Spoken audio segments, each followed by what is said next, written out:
How's it going? Friday live stream coming up. I'm a minute late. Sorry about that. What's up, guys? Everyone doing good? All right, we're going to get going pretty soon. Let's see here. Wait for a few more people to show up before we get started. How's everyone doing on Friday night? How's 9929_Nat? Hope you're doing well. Let's see here.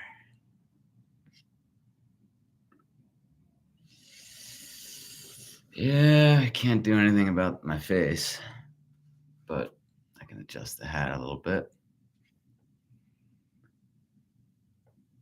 Got a couple people here on YouTube.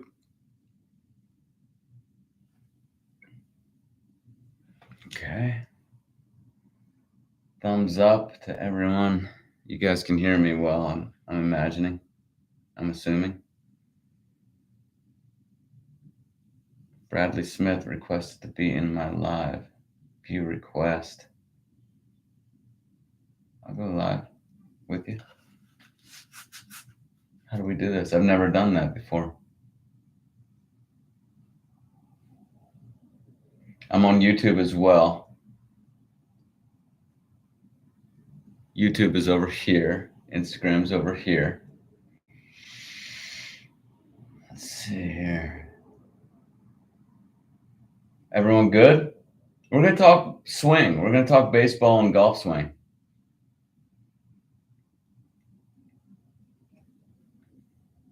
Aight?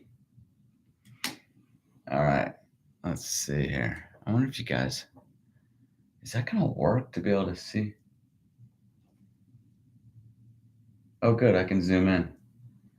All right. We'll just have to do it like that. Then you guys can see. I can share my screen on YouTube, but I can't do that on Instagram. So let's see here. Boom. All right. All right. So I'm going to go through some of these videos based on questions. So I compiled this video based on questions I've gotten throughout the week. One of the questions that I've gotten recently has been about the secondary cushion. Hold on, let me share on YouTube here. Let's see here. Let me share here. Share screen.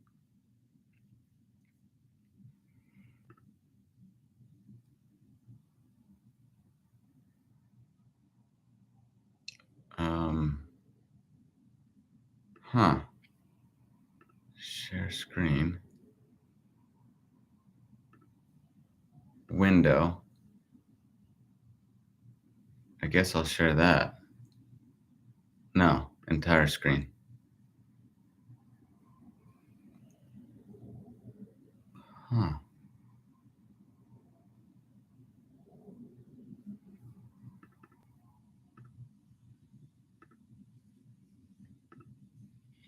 There we go. I think. Okay. All right. So I'm sharing the entire screen, but I need this. All right. So the cushion, the secondary cushion, is a mechanism to buy yourself a little bit of time. It's for off speed. So many people think that the only way that you can really time a pitch well is to stay back on your back leg. That's the big teaching being taught these days. Hang back on your back leg, and that way you never have to commit, and that they're so big these days on never committing.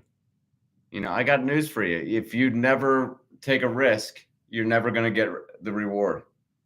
So I'm sorry to say, but there is a risk that needs to be taken. So another way that they say that is don't open the front shoulder. Never open the front shoulder. That way you don't commit. So that's today's modern instruction, and it doesn't work very well. So the cushion is a way to shift some weight and still be able to wait on the off-speed pitch. It's something that today's hitters are really not very good at doing because it's developed at a young age, typically, just like a great swing is typically developed at a young age, when you're seeing a lot of pitches. And so let's look at Griffey doing a secondary cushion. Here you can see on the right, he's cushioning. I have it labeled as cushion, but you could also label it as secondary cushion. On the left, it's just a regular swing. And you can see he starts his swing. But on the right, he's buying some time and cushioning more on that lead leg. So that's the secondary cushion right there. Here it is by Jody Davis, another pound-for-pound great.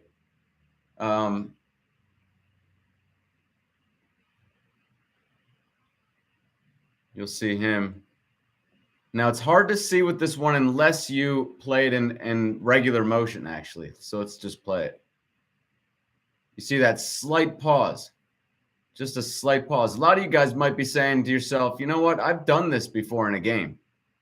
Because the body will just kind of figure things like this out. But you have to see a lot of pitches. You really have to see a lot of pitches to develop some of this stuff. Let's look at it again. So there it was. Nice line drive home run. Off of a secondary cushion. Now, that is, as I say, when you can hit a home run off of a secondary cushion, you've really made it to a new level. Because what you've essentially done is you've taken a swing and a miss and turned it into a home run. And that's about as good as it gets. So that's what we all should be striving for. Here we have Kevin Mitchell, also going to show us a secondary cushion. In this pitch, he actually misses this pitch, but he still shows. See that secondary cushion there? You just basically bend that lead leg a little bit more.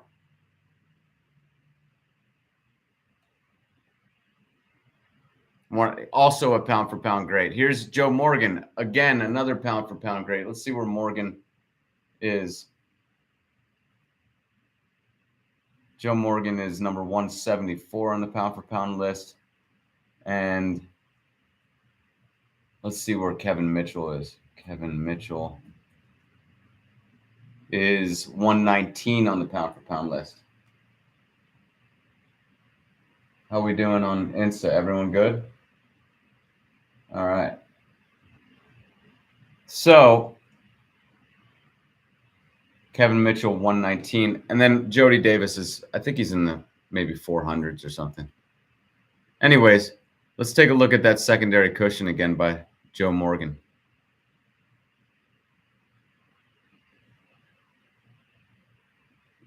Maybe kind of hard to see, but let's just slow it down. You can see how he cushions quite a bit on that lead leg right there. It allows you to keep your shoulders closed. And then, boom, just explodes. Now, your shoulders will open just a little bit, but it allows you to kind of keep them more closed than normal. Here's one that I posted recently on Instagram. This is, I don't know who this is, but it's a beautiful secondary cushion. Look at this move. Buys herself some time. Now, this is actually textbook. This is exactly how I want it done. And this girl probably doesn't even know what a secondary cushion is, probably never worked on it in her life. But she knows how to do it. And as she's increasing the bend in her front knee, the barrel is dropping flat behind her even more. That's what I really like to see. That's ideal. The increase in the bend of the leg and the increase in the dropping of the barrel. Now I asked someone asked me for a Don Mattingly analysis. Don Mattingly was my favorite player growing up, just as he was so many people in the 80s. He was just pretty cool looking out on the baseball field, actually. So everyone wanted to kind of look like him. Now, where's Mattingly on the pound for pound list? Let's see. Don Mattingly is 323 on the pound for pound list.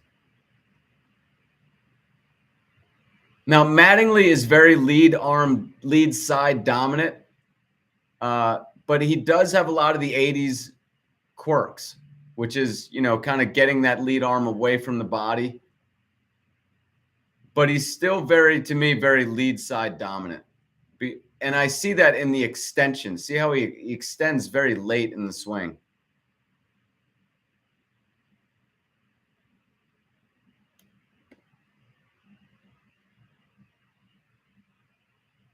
Let's take a look at another swing of his. Doesn't get a whole lot of front humerus compression. Kind of pushes that back arm out a little bit. This one, he's actually going to get it. He's a little out in front. He pulls this for a home run, but it's foul. But he was often doing what these 80s guys do, which is kind of throw the bat head out and just kind of poke the ball over guys' heads. I don't know how he did it, but he got so many lucky hits, it seemed like. I mean, I watch a lot of the 80s games today, and a lot of Mattingly's hits, like, it's just uncanny how many hits would just be like poked just over someone's head or just beyond someone's glove. I think that that's probably a sign of very good hand-eye coordination, very good pitch recognition skills. The ability to just get the bat on the ball just enough. But here you can see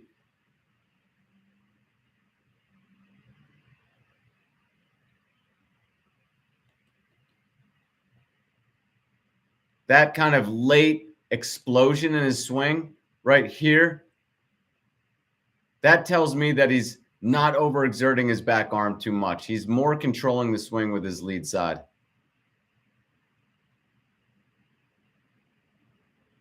Let's do a quick Rod Carew look here.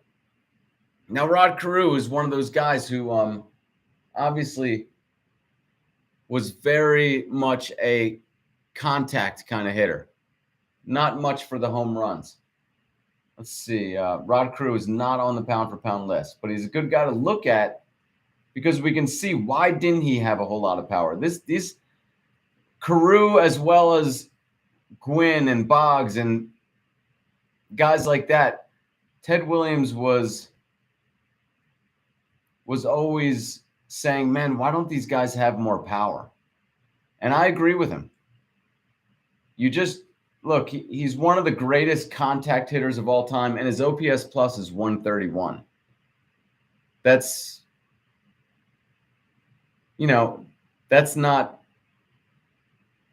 that's very good, but it's still pretty far away from guys like Griffey Jr. I think Griffey Jr. is 136.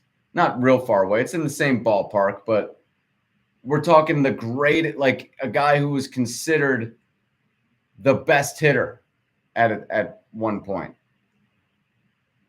To me, they've always overrated average, and they've downplayed the importance of power. And that's why I like the stat OPS plus, because it gives guys points for both. And that's how it should be. OPS plus is basically the best rating for the value of a hitter at the plate. And I don't think we should go by average or home runs. That makes us think too much in terms of you have to sacrifice power for consistency or vice versa. And that's why we've always been infatuated with those two stats. because it fits our ideology of, you have to have power or consistency, all that stuff. No, I think let's go with OPS plus. That's really the main stat that you need to focus on, because that factors in both power and consistency, and that's what you should be going for as a hitter, both power and consistency. But let's take a look at why Rod Carew maybe didn't have so much power. I mean, with as much as he's making contact, you got to put the ball over the fence more often.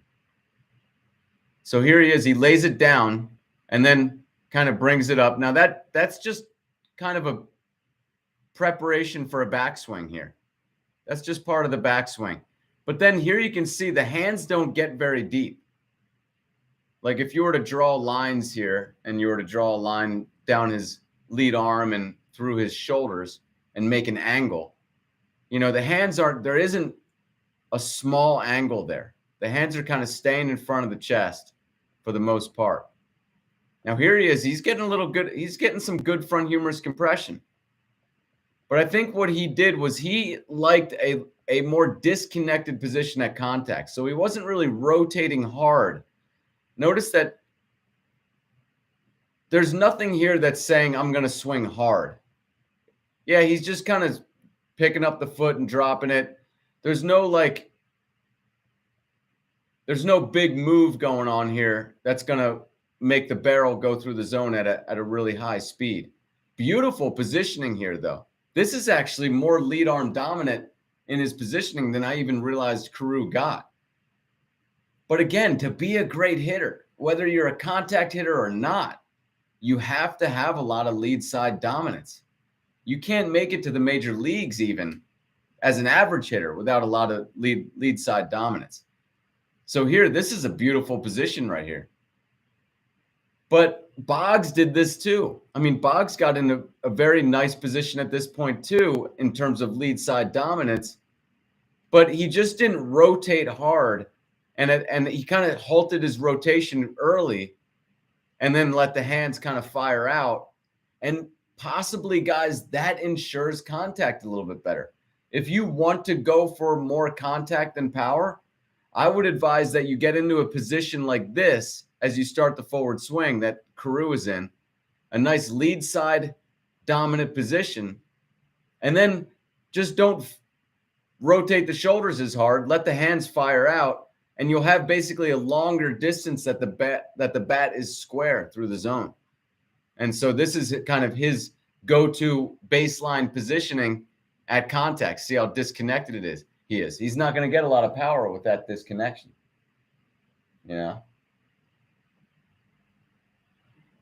And there you can see he's not rotating really hard. The intention is not to hit the ball as hard as he can. I just think if you're going to make contact as often as Carew did, yeah, you might lower your batting average a little bit. He was at a career 328. Maybe he would be a career 315 or something. But he's going to, instead of having 92 career home runs, he's going to have 350, and his OPS plus is going to be, in the 140s or something. I think that's just a better way to go about it. But I think some of these hitters, they say, you know what? I'm going to go for the crown of batting average. And so they just go for batting average. But when you do that, you're just not quite as valuable as the guys who go for average and power. Here is Gurriel.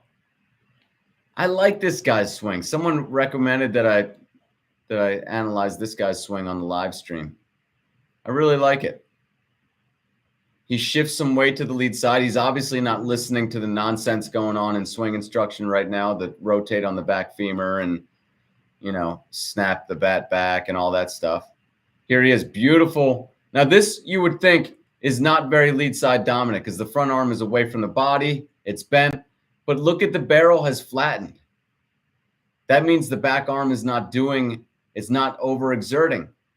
If the back arm isn't overexerting, that means more is being given over to the lead side. And he's very well shifted to the front side. People are saying today, you can't shift weight to the front side and hit today's pitching. That's not true. It's just that the style right now is that people are not shifting their weight to the front side. So everyone assumes, oh, that must be because it can't be done. No, here's Guriel doing it. And here he is. Notice how he just pulls that, bends the lead arm, pulls it in to get to that inside pitch and achieves a beautiful position there at contact. Nice and connected all the way on the lead side. So for all you guys who think, oh, you could never shift weight and do well in today's game, what about Guriel? He's doing fine. Beautiful. Look at that long, wide finish. See that? The bat is basically not turning over until he gets right here. Right? That really wide finish is an indication that you are very lead side dominant. Let's look at another swing of Guriel's. Again, shifting weight to the front side. Shifting a good amount of weight. Guys, if you're going to put as much body into the hit as possible, you have to shift some weight. Think about Hank Aaron. Hank Aaron was able to get so much force into the ball because he shifted weight, but then also, as he went through contact, he almost like punched his torso into the ball.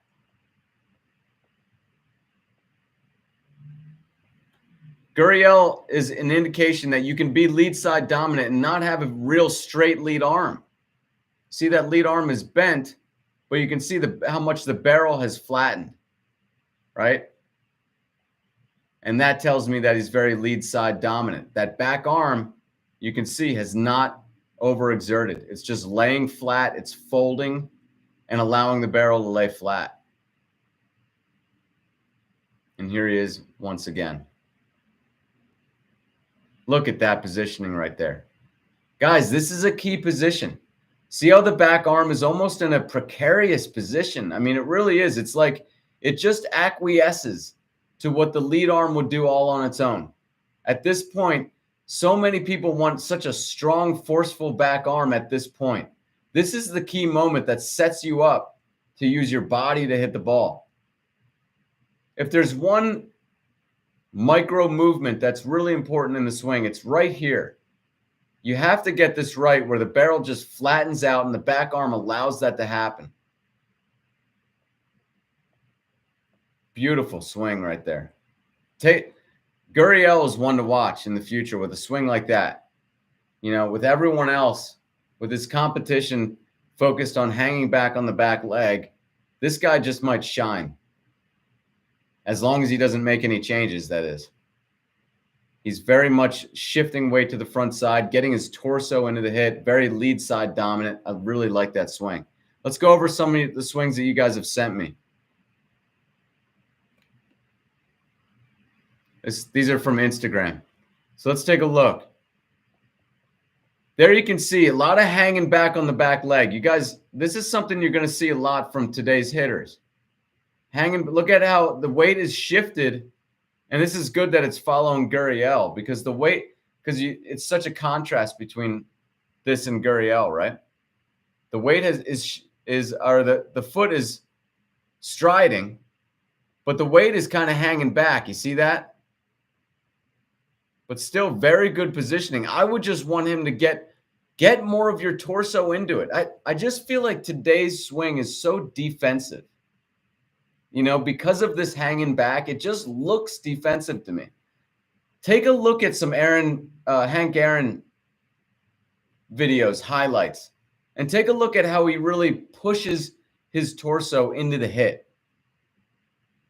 Sadahara O did that too. I mean, these guys were about 180, you know, and hit the amount of home runs that they hit. They have to be getting their torso into the hit. But this is very good positioning. I would just like to see him be more aggressive, putting that torso into the hit. Oh, here's Aaron. It's good so watch Aaron here, and I think this is an old-timers game, but still. Look at how he shifts a good amount of weight to the front side and now here he's a little out in front, but you'll see when he's right on in his timing, he pushes his torso into the hit, almost like right at contact. He's just kind of thrusts himself into it. Let's take a look at a golf swing here.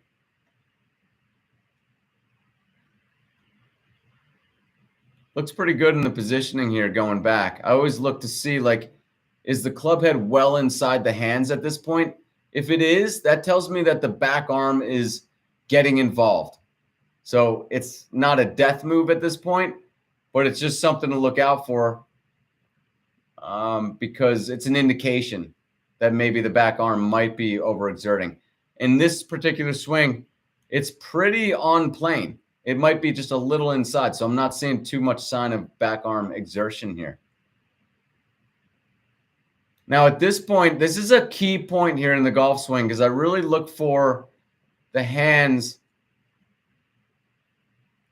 I want to see the hands drop as the club flattens, which makes for kind of a looping action of the club onto a flatter plane.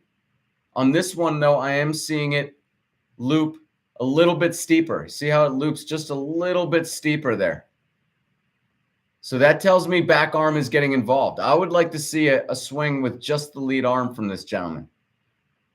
And I can see it's just a little bit of coming underneath and inside the hands with the club head.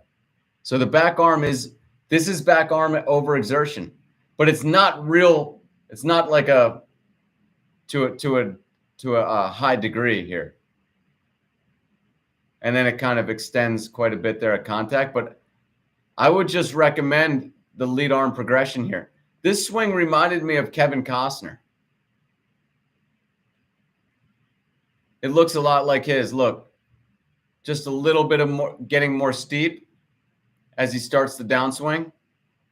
And then to me, this is a different look at contact, but it's kind of the same thing going on where the back arm is overexerting a little bit too much. You can see how he almost has to stand up or his back gets very hunched. That's because the back arm is exerting too much. Guys, this is the one flaw in the swing, baseball or golf. The back arm overexerting. So what you need to do is just take swings without the back arm.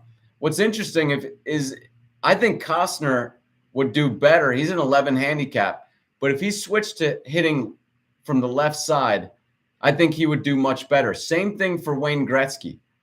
For whatever reason, these guys have not switched to being lefty. And if they did, I promise you, giving it only a year of developing the hand-eye coordination, they would be much better golfers. Maybe a year or more. But I've seen Costner swing a baseball bat from the left side, and he's very lead side dominant. And I've seen him swing a baseball bat from the right side, and he's very back arm dominant. So his golf swing is very back arm dominant. And so his back arm gets in the way. It straightens out too much. It's too aggressive. This is another swing sent to me. Let's take a look. Look at the lag in the bat and the lead arm compression. Looks very good there. And very nice and connected at contact. That's a very good swing. It reminded me of the great Babe Ruth. But there is a lot of staying back here. I would suggest, again, getting more comfortable with shifting some weight. Look at Ruth here. Looks very similar in his positioning. Look at that. Very similar positioning here where he got a lot of lag in the bat. The barrel has dropped quite a bit. Very connected at contact. But look at the difference. How straight up and down Ruth is compared to leaning back. This is just what's done more often in today's swing, guys. We're just going through a certain style of swing. Okay? Every one of you guys out there is affected by this style of swing that's just in the ether out there. It's just popular. But look at that positioning is very similar. And just like the guy I talked about before, I would just want to get more of that torso going into the hit. So for this gentleman, I would say keep your swing exactly the way it is. Because it is nice. This is a beautiful looking swing. The only thing I would say is Try to feel your torso pounding into the ball through contact. See if you can feel your torso kind of hitting the ball as you go through. At least I want you to be more straight up and down like Ruth, like you see Ruth here at contact. But beautiful looking swing there. So let me see if I can get out of sharing the screen here. There we go. And put this over here and get back to any questions you guys might have. That was kind of scary, a little close there. So let's see if we have any questions going on. Hey, Simeon, what's up, man? Good evening to you. How are we doing on Insta? See if we have any.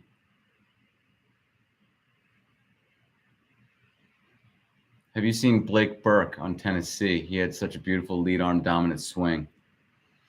Blake Burke. Let's see. I think I have. Let me see. I'm just gonna Google real fast. There was a guy. Yeah, I've seen this guy. Yeah. Yeah. From what I remember, he is very lead side dominant. I think he's the guy who kind of like taunts a lot and like bangs his chest, and there's just that stuff's so corny, man. But anyways, I don't know if that's him. Your stream is a bit choppy. Huh. I wonder why. Tell me if it's okay, guys. Give me some feedback. Huh. Maybe I should I'm just going to get rid of this mic then. Maybe that'll be better. Does that sound better to you guys? Hold on a second on YouTube. I'm trying to figure out the Instagram audio. I do read the comments. I was just going through. I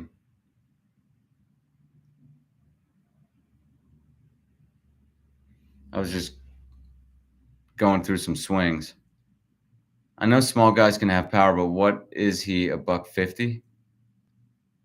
I don't know. Sorry, guys. I do read comments, but I can't read when I'm going through the swings. Let me see what I'm going to try to keep up with both things here. Just give me a second. Good examples. They all appear to keep those hands back while cushioning. Oh, you're talking about the cushioning. Yeah, that's right. I already forgot I went over the cushion. Luis Reyes gets in a similar position early on, only to push the hands out just before contact. Yeah, so like Rod Carew, I think you're referring to. You know, I think what it is like lead side is a must to me for good hitting. But you can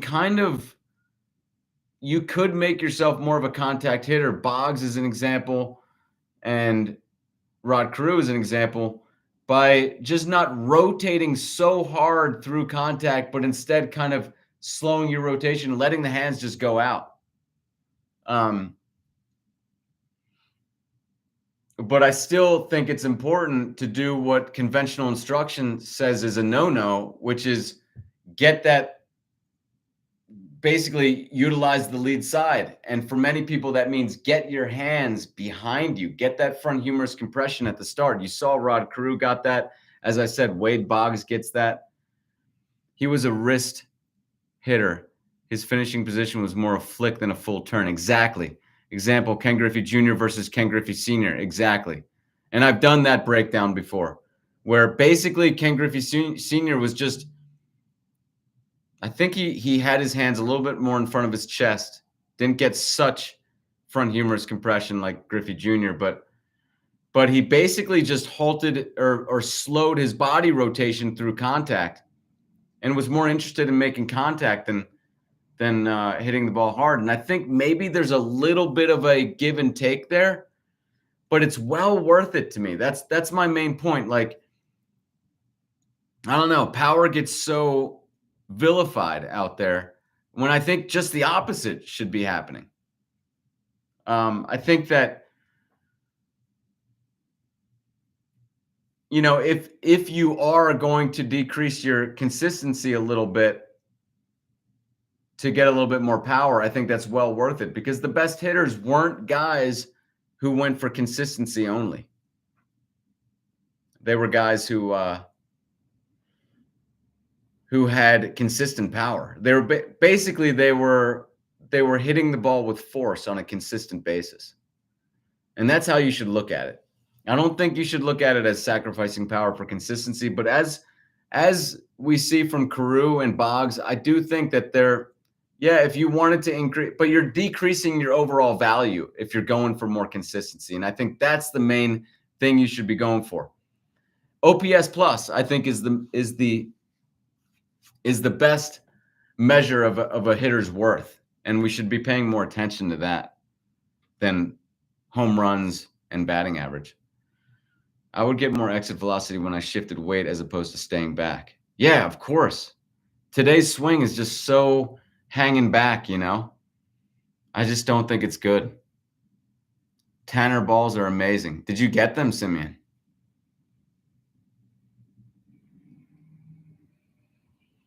Jeremy Sharp, can you show us an example of someone doing a drill working on secondary cushion?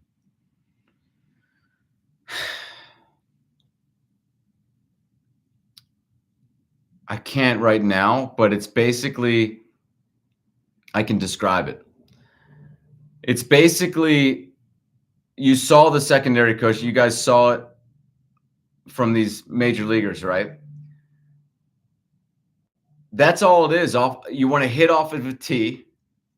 I like the lead arm only swings off a tee, working on secondary cushion.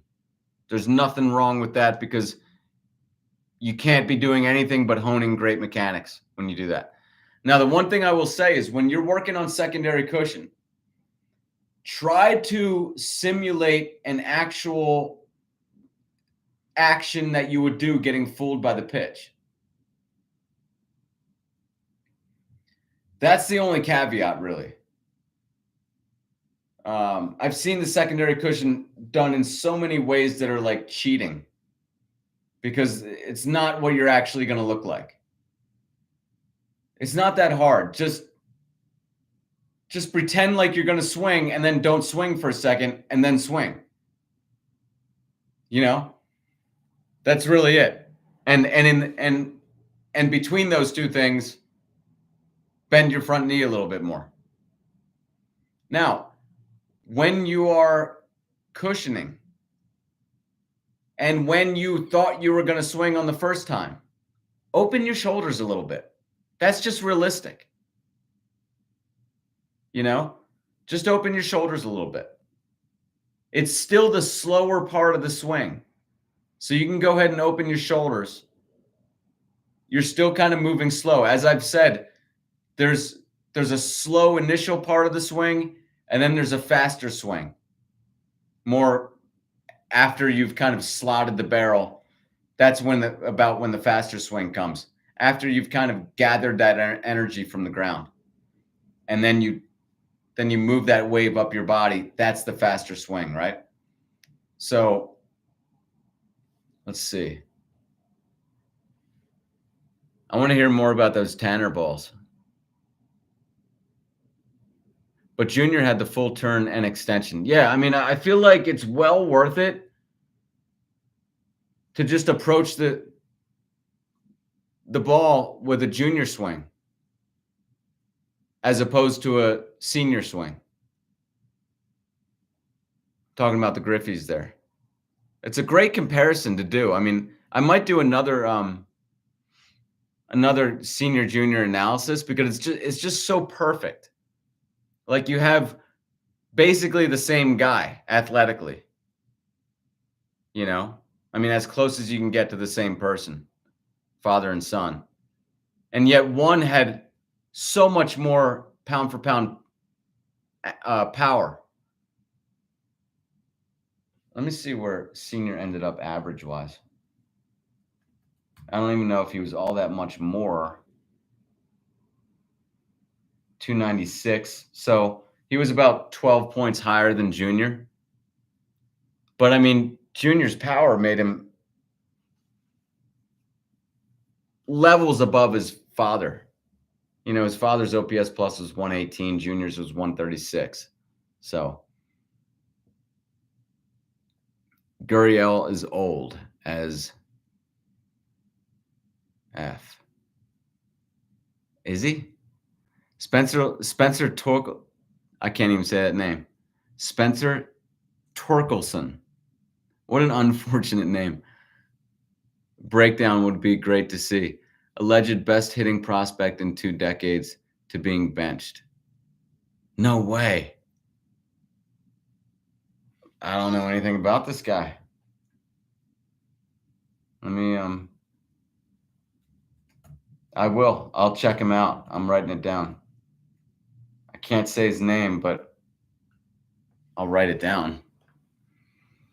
What do you think is Torque's problem now?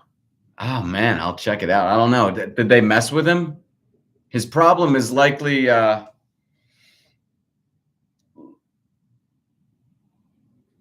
what they do to every single hitter. Guys, it's not that hard. You could just get like a robot in all the dugouts, and the players could push a button on the robot, and they could tell you exactly what all these hitting coaches are going to say. You know, don't drag the barrel. You know, take your hands directly. So that they just want guys to do this. And this is what I think might have happened to O'Neal Cruz. I've been looking at video of O'Neal Cruz, and I'm going to post something more about this soon. But he had a much straighter lead arm as an amateur. And now if you look at his swings, they're coming more like this. I think they messed with his swing, and I think they did what they do to every guy's swing, which is they don't want you to get your hands at any point in the swing. They don't want you to get your hands back here. They want you to keep them right in front of your chest, which is the worst thing you can tell someone. Can they still be lead arm dominant that way? Yeah, sure, but they're going to lean much harder towards more back arm dominance. What are you going to do out right here? The only thing you really can do is extend the back arm. So it's the worst thing. They just mess guys up out there in major league, the major league hitting coaches. And now that they have all this data feedback stuff, it's almost worse because they walk around with all these machines, and all these new players coming to the league think these guys are, geez, man. These guys they must know what they're talking about. They're like scientists up here. This is crazy. They call home to their girlfriend. You wouldn't believe it, man. These guys are, breaking down the swing like they're geniuses. They're absolute. And meanwhile, they're just using these machines to justify what they've always taught in conventional instruction in baseball. That's all they're doing. They're just saying, and therefore, you should fire your hands out to the ball. You should not get your hands so deep as you start forward. Keep them in front. You should slap the ball the other way. And they hurt so many hitters.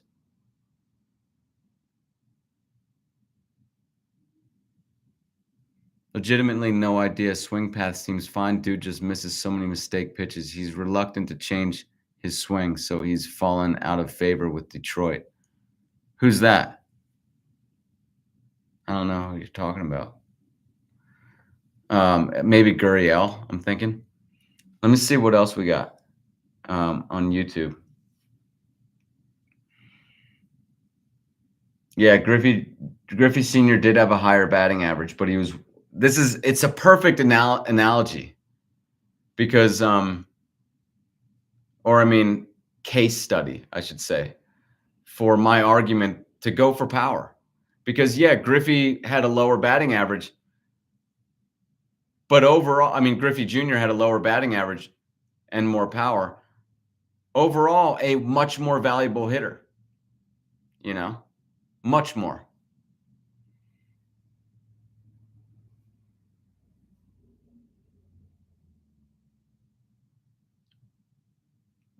Try mixing in birdies for batting practice. It will promote the secondary cushion positioning. I like that. I mean, I think that does, but I like trying to kill as many birds with one stone as you can. And so what I would say is get your Tanner baseballs and get someone to pitch to you and get the off-speed training that way, because then you're getting the pitch recognition along with it. Guys do a lot of this kind of faking a throw or throwing really high, and I used to do that too. I'm not saying that it's a terrible thing to do, but it's not how I would do it, because yes, you're working on your timing and your secondary cushion and stuff like that, but you're not getting the pitch recognition with it. So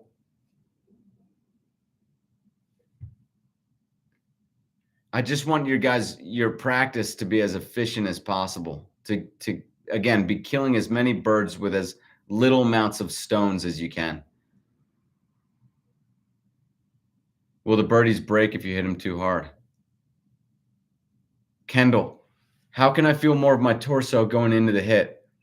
Hit off a tee and see if you can feel it. And it's funny. I mean, I think this is probably something that in the Sandlot days, guys were just like, oh yeah, I know what you're talking about. But today it's like, I don't get it. And it's not your fault. It's that we're just overcoaching poor positions in baseball. And again, I just think that this is something that you would probably naturally know how to do if we had more just play, more Sandlot play. But how you would feel it is hit off a tee and try to feel your torso moving into the hit.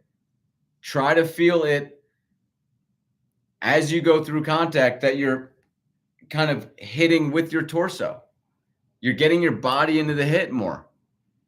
I mean, one simple way to describe it is don't lean back so much. Try to be more straight up and down through contact. That'd be more of a positional way to describe it. And look at film of Hank Aaron. Look at film of Sadahara O. I think those guys did really well in getting their torso into the hit. I hope that answers it for you.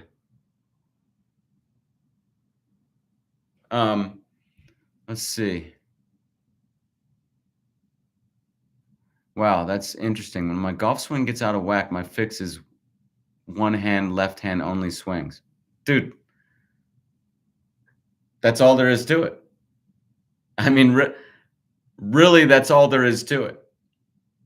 When you want to work on your swing mechanics, golf or baseball, take the back arm off.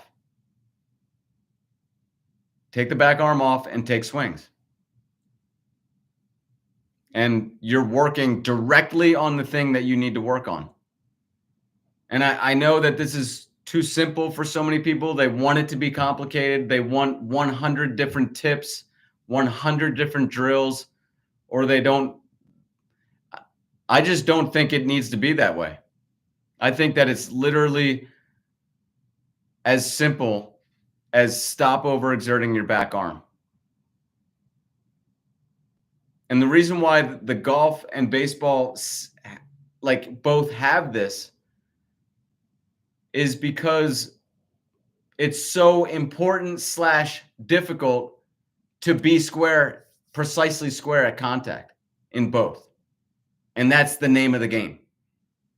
Because of the pitched ball and because in golf of the extra lever that you get from the club head, which makes it tend to want to flip over really fast. And so it's hard to time that squareness. Because they both have such an importance on squareness at contact, this is why the lead side works.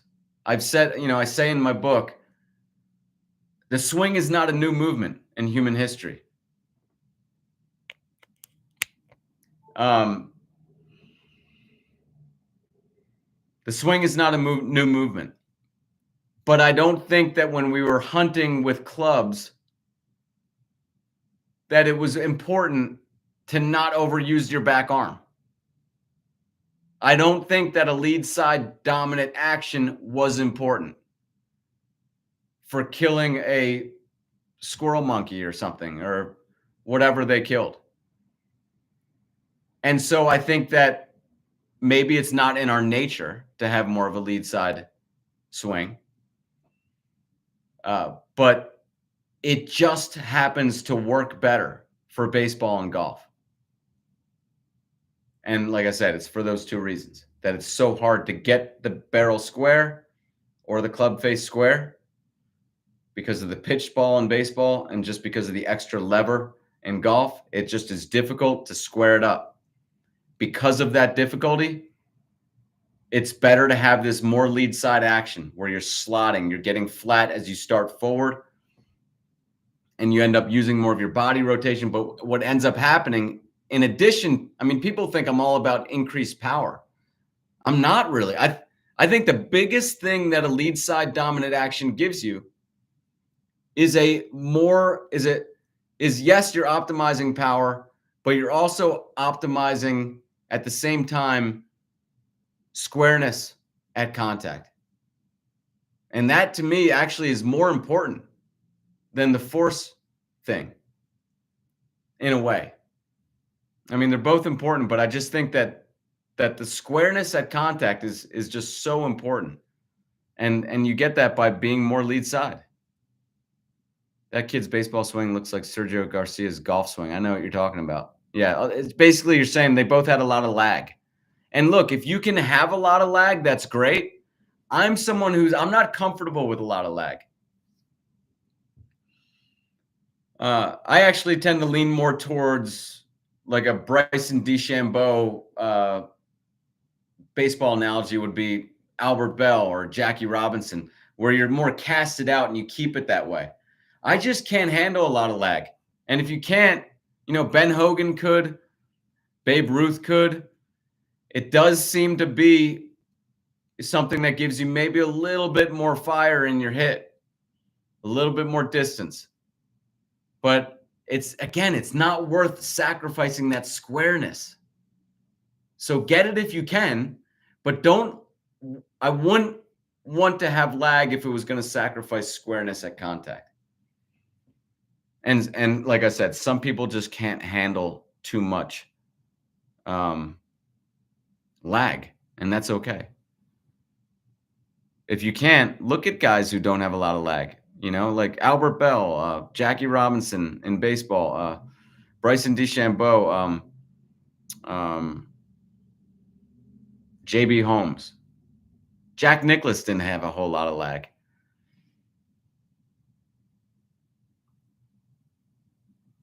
I bought his online book, I think Swing Like Griffey. I liked it. Thank you. Yeah. Actually,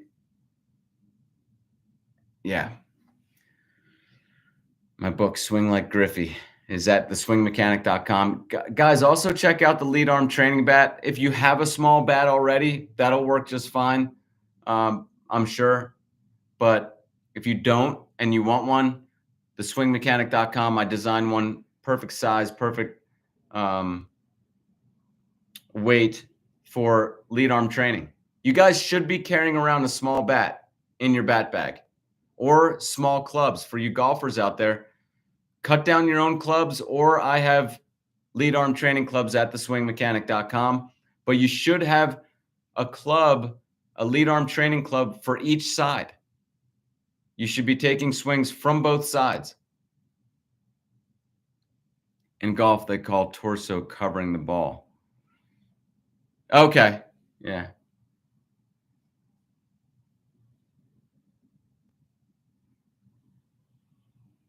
A little better now. Yeah, I think that mic was messing us up. A petition for Swing Mechanic versus Teacher Man boxing match. How about just a debate or something? I don't know. That probably won't even be. That'd probably be more brutal than an actual boxing match. Also, where is this dude reading the comments from? This dude. What do you mean? I'm reading it from Instagram and YouTube. Can you watch my swing? I played D2 baseball. Watch Frank Thomas's swing. Weight transfer to the front and front arm driving the baseball. Yeah, I will. And that, I think that was the other one that I had to do. I was forgetting. Someone mentioned someone that they wanted to see last week. Those Gurriel swings you showed were a little confusing at first because of the bent front elbow and overactive looking back arm. Yeah, the bent front elbow. I'm not really. So the best way to explain it is this: when you use just your lead arm, typically people want to get real straight with the lead arm. I don't. I actually can't. I don't go that way like Griffey or Eric Davis or something. I just don't get, my arm basically stays about this bent going into redirection. But I'm still in a lead side dominant flow. What is that flow? I think it's almost like two different swings where you like start forward, and that's kind of the first swing, and then you kind of really send a wave through, and that to me is the second swing. I went over this last week, I think. But there's a different structure to the swing when you swing with just your lead arm. If you want to really feel it, swing with just your lead arm. You'll see what I mean. But there's almost like this, it's a slower start forward. So you start your rotation for a second. This is when the barrel drops flat. This is a good time. This is a necessary time that's being omitted in today's conventional instruction. And it's that's really the reason why they're not teaching a good swing. They're not recognizing that the swing actually needs to start with this slow action. It's important. Just because it's a brief and slow doesn't mean it's not important. I'll say that again. Just because the beginning of a good lead side dominant action starts with a slow move, that doesn't mean that it's not important. It's very important. At this point, we're doing many things. We're positioning the body correctly. We're gathering energy from free energy from gravity. The barrel's dropping, your hands are dropping, and we're starting this kind of whippy action that's going to happen because of this slow initial move.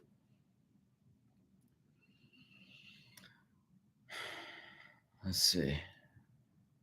Cushion is just your body's and mind's natural reaction to adjusting to a breaking ball. Exactly. It's just your body's natural reaction to adjusting to a breaking ball. But the big but here is conventional instruction has led all you guys away from what you naturally would want to do. They don't even talk about the secondary cushion. So we need to like artificially train this stuff because it was never developed in you guys. All you guys played too competitive baseball, ultra competitive. You had no room to experiment. Everyone was coaching you from every angle right from the start. And so you didn't develop these natural things, most of you. Sorry, guys. Sorry to Instagram. I was getting more of my questions in the beginning from YouTube, so I'm trying to catch up on Insta. Hitting line drives over second base is the command to keep that torso over the ball. Why? Why not just keep I don't know. I don't believe in trying to go the other way and all that stuff. I think that's nonsense. Just try to hit off a tee, like I said, and hit it with your torso. Keep your torso straight up and down. Don't lean back through the hit. I mean, and basically, if you do that, you're getting more torso into the hit anyways. Saying go over second base and all that stuff, that's just more of that conventional go the other way stuff to me. I don't like that stuff. Also, the best looking swing in history is the Roger Federer one-handed backhand. I'll have to check that out. I think I've only seen his forehand. Writing down Roger Federer backhand.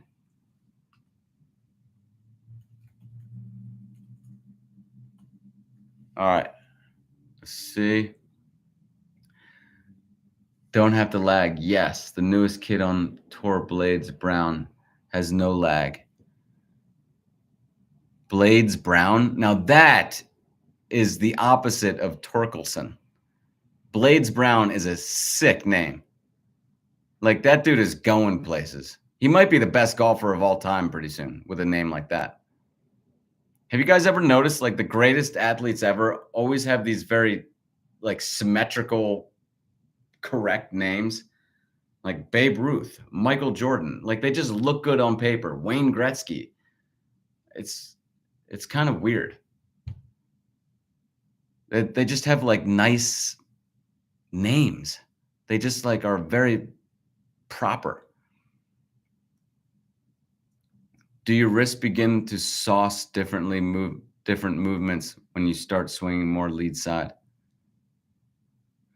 I don't know what that means, begin to sauce different movements.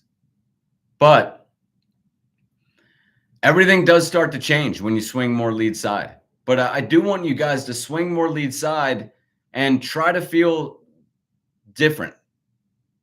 I think so often people, like, they'll pick up a lead arm training bat or club and they'll start swinging, and it's like they just go to what they know, and they're not realizing, no, I'm saying this isn't just like, go off into dreamland and, like, don't think about anything you're doing. Like, or maybe they're just so ingrained in the movement that they've developed that they don't even, I don't know what it is, but we're looking for a different movement. I've worked with pros and I'm like, you're doing the same exact thing. You picked up a bat, and yet you picked up a lead arm training bat with just your lead arm, and yet you've not tried to do any of these things at all. But at the same time, I think if you had just a year with a lead arm training club or bat, and I said, here, I'm going to leave you in this field for a year. You have a porta-john and you have free food over there. You have a whole year to try to hit the ball, and you have a bed off in the corner so you can sleep. And you have some, a roof over a little house so you can live. And I said, here's this, whatever, tennis ball, baseball, doesn't even matter. I want you to try to hit the ball. We're going to see how far you've hit the ball with just your lead arm over at the end of the year. So I'll be back in a year. I think that at the end of that year, you would find a lead arm structure. You're swinging with just your lead arm. You would have, so all these guys I work with who just, they like fire the hands up. They're like not understanding that you have to get your body involved when you're using just your lead side. Most people get it, but there are this small percentage who just like stay in their old structure. But I think if they had just that year where all they were concerned about is I have to hit this ball as far as I can, by the end of that year, heck, by the end of the week or month, probably, they would already be lead side dominant. They'd realize their body would align itself to this goal of hitting the ball as hard as possible. And that's why I say just continue hitting balls with just your lead side. You can't go wrong. See, the problem is out there is people have this erroneous belief that, like, if you're working on mechanics, you can't be going wrong. You're getting better. Hey, Johnny was at the batting cages today. and he was working on his mechanics diligently, just working on his mechanics for like 2 hours.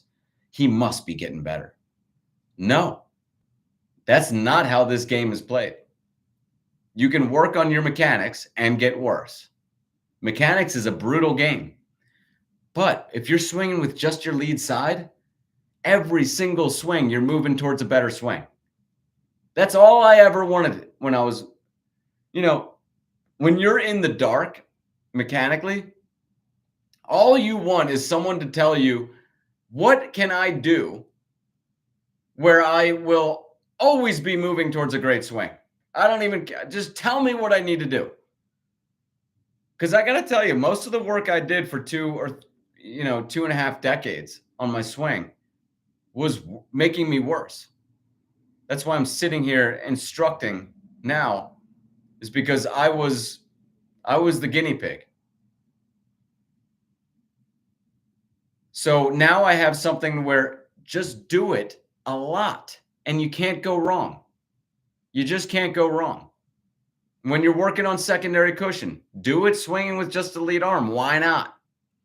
When you're working on hand-eye coordination, maybe you're bouncing tennis balls and hitting them into a wall with your lead arm training bat.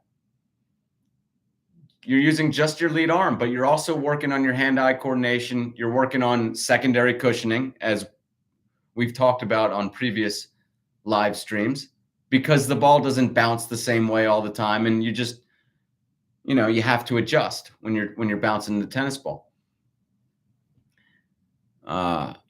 Does your lead side wrist do anything different when you start swinging more lead side? Oh, I think you cleared up your previous question there. Yeah, the whole body does something different. Nothing behaves really the same. It's a different structure. It's like, I don't know. I always think of like this is going to probably be a bad analogy, but if I banged a bat on a piece of glass and it cracked, right? And then I went over and I banged the bat on another part of the glass and it cracked. Well, all of those cracked lines, like it's a completely different structure of cracked lines in each one. It's a different structure, right? That's kind of the way I look at it, which is a really stupid way of looking at it. That's a bad analogy. But another one I've made is it's as different as a house cat is from a jaguar. They're both cats. A back arm dominant swing is a swing, just like a lead side dominant swing is a swing. But they're so different in structure. So yeah, it'll be quite different, but I want you to figure out how it's different. Another thing I've noticed is when I'm swinging more back arm dominant, when I have swung more back arm dominant, it seems like the lead wrist is more like this more. It's more this way. And it just wants to do this with this curved action, and it's more of like I'm getting ready to use so much of the wrist flip, right? Whereas when I'm more lead side, it seems to be that I come here and it wants to bow. Let me know. Do you guys feel that? It's like when you're swinging with just the lead side, it's like it wants to come from a completely different angle. So yeah, great question, Connor Larson on Instagram. Because you made me realize that is a key difference, actually, that the wrists actually are very different in a lead side action. That's how I feel it differently. Let me know what you guys feel. I put this live stream on right at the moment you said the big butt here is. I did say something like that, and I thought about what I just said at the moment I said it. And I thought maybe you were talking about Megan the Stallion throwing out a first pitch. I don't know who that is, but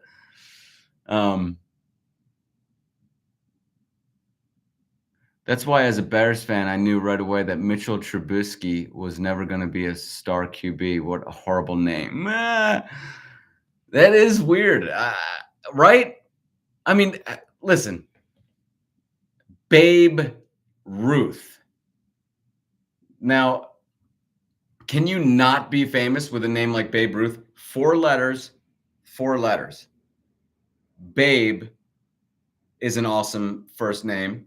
Not many people have that. And then Ruth. It just looks right. And then Michael Jordan, same number of letters, first name, last.